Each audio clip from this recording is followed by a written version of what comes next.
Hello, everyone. Welcome. Thank you so much for joining us for the second webinar in our series. On your screen, you're seeing 2D design work from graduate Ron Hemphill, and we'll show you his lovely videos at the end of the presentation too, something to set the stage.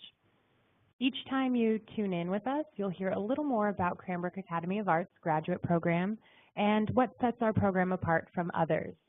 As always, while you'll be hearing us from a distance tonight, you're welcome to visit and certainly to call us directly.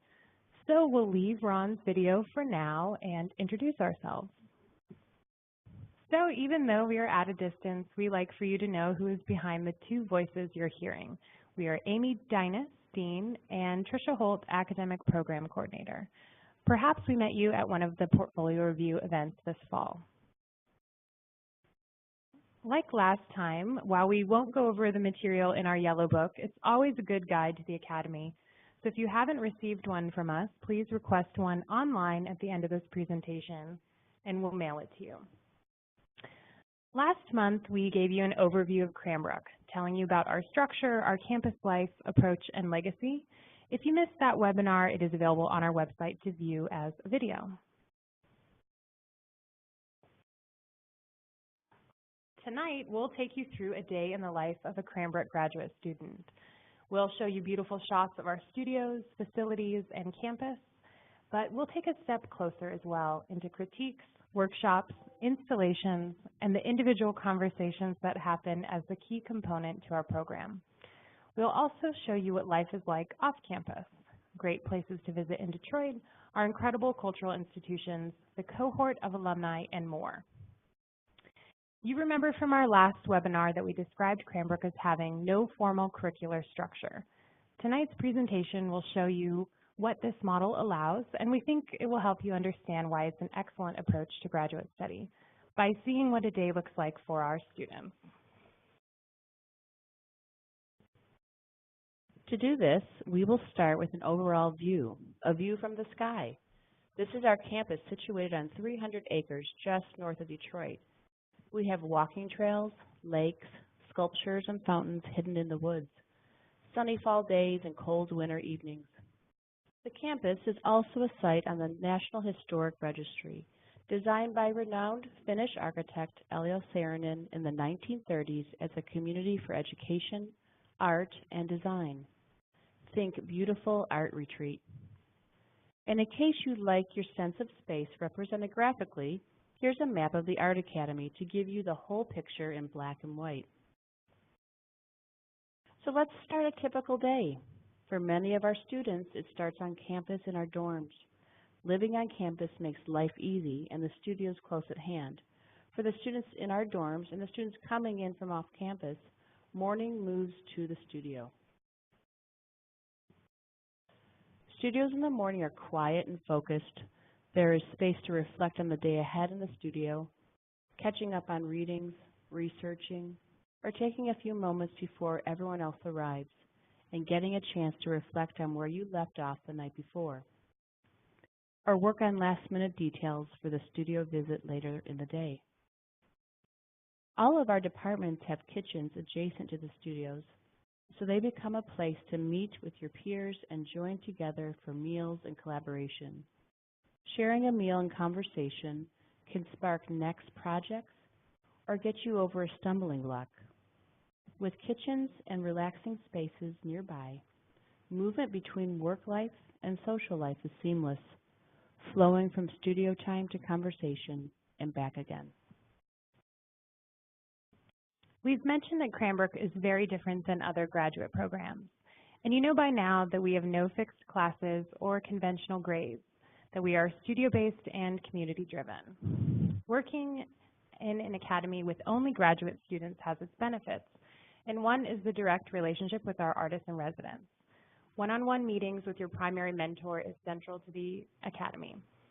With the mentor artist in residence model, you are not spending your time in seminars taught by adjunct faculty, and you aren't fighting with graduates, undergraduates for time with your advisor. The artists and residents at Cranbrook are with you every day. They roam the department in the early mornings to see what's on your studio walls. They're holding regular studio visits and desk crits with you. These visits are rich and lasting conversations about your work, frequent enough to keep you going, but not too often to get in the way of making. The artists in residence provide an invaluable resource, and they are part of the working community with you. When you need inspiration for work, or you need to prepare for a discussion you might lead in a studio seminar, there are resources. Our library is a remarkable source of visual and written material on every subject offered at the Academy and far beyond. With deep collections in the areas of art, design, and architecture, our library offers a quiet spot away from the studios for clear thinking, quiet conversation, and incredible access. We know that research isn't only done in books. Our museum collections vault is open to students to access. So a break in the day might bring a trip to our open storage collection to view furniture by Charles Eames, Harry Bertoia, or these two, both by Eero Saarinen, and the history of chairs behind them. Or it might mean a visit to a sampling from the history of textiles, from Loya Saarinen to recent U.S. Fellowship recipient Ann Wilson. Then it is back to work in the studio. Having an open curriculum allows students to work, because ideas and progress need time to develop, and that can't happen in fixed 3-hour blocks. Sometimes work spills out of the private studios and into a shared space. Hallways become installation sites for working big. Friends help you carry your boat to the museum. Space is well lit, and there is space, and carts to move. There is room to work weird, and to take over the crit room to get set up for a critique. Some days are critique days. Students gather with their artist in residence to do just that, critique and discuss the work. The work awaits. Cranbrook's crits are rigorous and graduate level. In this, they ask all participants to engage and question the work. The critique styles vary per department. Crits can take most of the day, as we typically discuss several students each round. This challenging conversation can sometimes be framed around written reviews, can start with questions and observations, or can be a guided free-for-all discussion on the work. With everyone pulling their weight to generate a substantial review, this conversation gives students the ability to think on behalf of someone else. And it may be part of why so many Cranbrook graduates go into leadership roles, both in making and teaching. Critiques are also one of the ways that visitors engage. Outside artists and designers join the conversation to lend new perspectives and new observations, sometimes on a picnic blanket outside. After critique, students tend to need a break. Thinking and looking is hard work. Graduate school conversations demand energy, looking and talking, so you need to set aside time to quiet your mind. It might be a walk through the gardens, or in the woods on campus, or a swim in our beautiful natatorium, or perhaps simply walking down Academy Way. Our curriculum is structured so that study is largely self-driven, which means there is time in the day to reflect. And when the break is over, and while the ideas are fresh, it can be the best time to return to the studio and get back to making. We'll scroll through some images of students in their studios so you can get a sense of working life in the departments. Here we have 2 fiber students talking over a recent critique.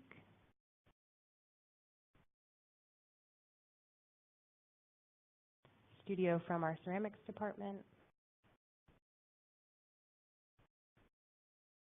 Our architecture department. Our print media department.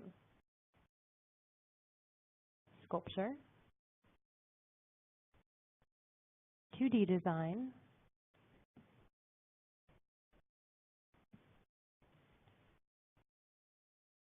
Architecture again.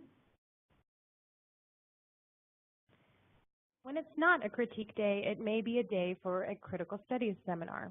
Held on occasional afternoons over the semester, this program offers students an opportunity to engage with thinkers from fields outside of the studio practice, or seminars right in the museum collection, this one initiated by the print media department. And when you're not in the studio, there's much to do.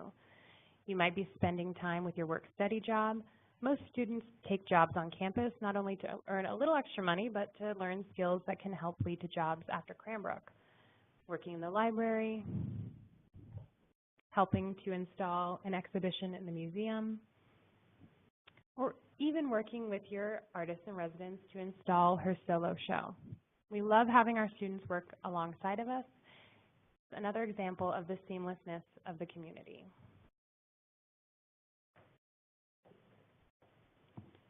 In the evenings, our students attend a wide variety of lectures in our museum's auditorium. Each year, there are 30 to 40 lecturers, easily one a week, if not more. Speakers who are artists and designers, critics, curators, culture workers, and leading thinkers from all over the world. These are meant to offset and add to the conversations happening within the departments. Sometimes it's a superstar architect. Sometimes it's an emerging artist. All of them speaking from the same podium and directly to our students. If you're in the area, living here, or visiting us, we invite you to join us for a lecture. All are open to you. After the lecture, you might be joining an opening in the student-run gallery. With changing shows every week, the Forum Gallery gives students a chance to see what your peers are working on and make connections to others who may be working in similar ways. Shows are a way to collaborate and engage with a wider cross-section of the community. The Forum Gallery also gives you space to test out ideas with an audience on a performance or large installation. And naturally, it's social and a frequent site of cross-departmental exchange. Cranbrook is a 24/7 community. As you've seen, there is something for the early risers and the late night time for those who want to go until the sun comes up. While you may have a full day of discussions, crits, and presentations, you will also have wide open days and nights for working. Just 30 minutes south of our campus is Detroit. Many of you have read about our city and the transformation it has undergone in the last few years. The city has cultural staples that are long-standing favorites to visit and use as a resource while in graduate school, as well as newer additions that bring a fresh conversation. Many of our alumni are choosing to stay in the city where the rent is cheap and the opportunities to make your own path are endless. The Detroit Institute of Arts has one of the most significant collections in the country. The DIA has been a resource for inspiration with exciting exhibitions, programs, and films. Here, the Detroit Industry fresco painted by Diego Rivera while he and his wife, Rita Kahlo, lived in Detroit. What once was an auto dealership is now the Museum of Contemporary Art Detroit. This museum brings exhibitions from internationally known contemporary artists and designers to the city, providing a counterpoint to the encyclopedic collection of the DIA. Alongside incredible museums, Detroit also boasts unique and long-running cultural projects like the African Bead Museum, a space for sculpture, community classes, and a showcase of African artifacts and exhibitions. And the Heidelberg Project by Tyree Guyton, using found objects to transform a small Detroit neighborhood into a constantly evolving work of art.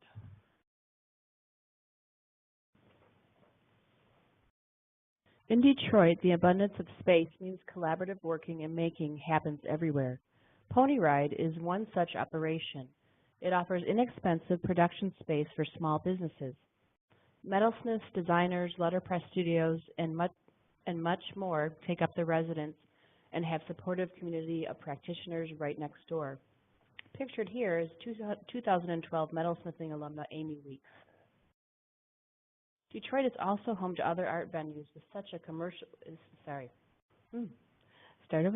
Detroit is also home to other art venues with a range of commercial galleries and project spaces. With ample opportunity to show work, current graduates are engaging in the art community of Detroit and using it as a launching pad to new work and next steps. And sometimes even very own faculty, such as this recent show of Heather McGill, Mark Newport, and Iris Eichenberg's work at Simone de Sousa Gallery. When you are on a gallery crawl or dining at one of our new restaurants, there is so much more to explore. Eastern Market is a year-round farmers market that has been in the city since the 1840s. The market has fresh produce, live music, flowers, and is attended by over 45,000 people every Saturday. After you pick up some fresh produce from the market, you can head to Belle Isle, a 1,000-acre island park on the Detroit River. Belle Isle is home to a conservatory, aquarium, walking trails, and beaches to spend the afternoon. And Detroit is an architectural gem. Even our aquariums are designed by the greats, like the Belle Isle Aquarium designed by Albert Kahn, with iridescent Pewabic tile. And we can't help ourselves from listing a few others. Kahn's The Fisher Building, Mies van der Rohe, Lafayette Park, Minoru Yamasaki's 1 Woodward Avenue, and the historic Fox Theater.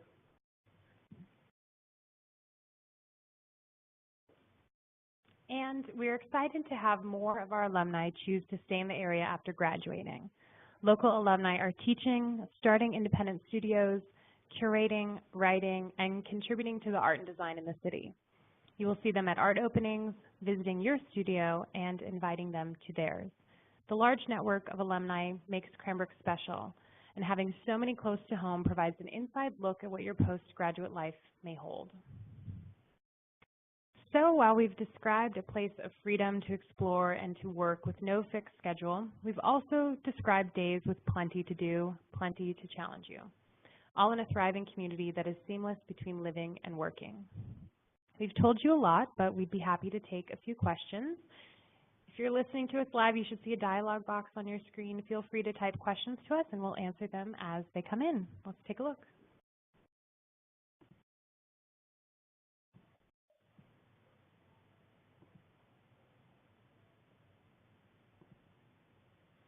Looks like we have a question here. Are there any time to work, is there another time to work in departments other than your own? That's a great question. One of the best parts about Cranbrook is that we are very seamless, as we mentioned before. The curriculum being loose means that you can attend crits in other departments, you can use facilities in other spaces, and you get to have the full range of those 10 disciplines in art design and architecture. So while you may have a home in the painting department, you may be working on ceramic work as well, and you can join the ceramic department for conversations and critiques, as well as social events and visiting artists. If you'd like, you can do this in a really formal way where you assign and apply to be an elective in that department, and you become a sort of additional classmate for that semester.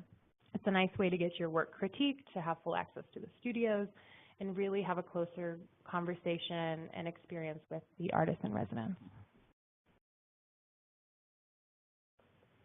We see another one coming in asking, we mentioned about half of our students live on campus, so where do the others live? There's so many great places to live in the surrounding area. Some students choose to live in Detroit because it's inexpensive and they like to explore the city. Others want to be close at hand, so they live in neighborhoods called Pontiac, just a little bit north of Cranbrook, or somewhere in between. There's a bunch of different residential neighborhoods called Ferndale or Berkeley or Royal Oak. All of these offer different amenities and different experiences. A lot of times our students live together, so houses full of Cranbrook students. Others decide to live on their own or with their partners or with their dogs. Many times we have students, like I said, in the surrounding areas, but of course you can always have the option to live on campus. Like we said, about half of the students live on campus, roll out of bed, head to their studios. Others come in and have a more broad-ranging experience with the overall city.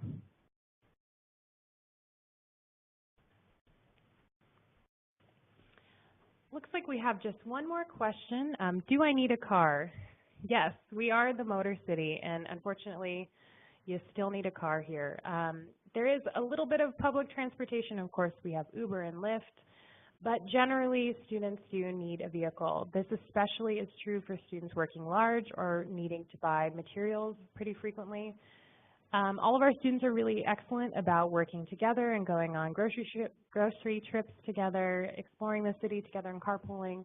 But we find that in order to have the full experience and being able to kind of work around your own schedule, having a car is absolutely necessary, especially if you're traveling off campus or going into Detroit.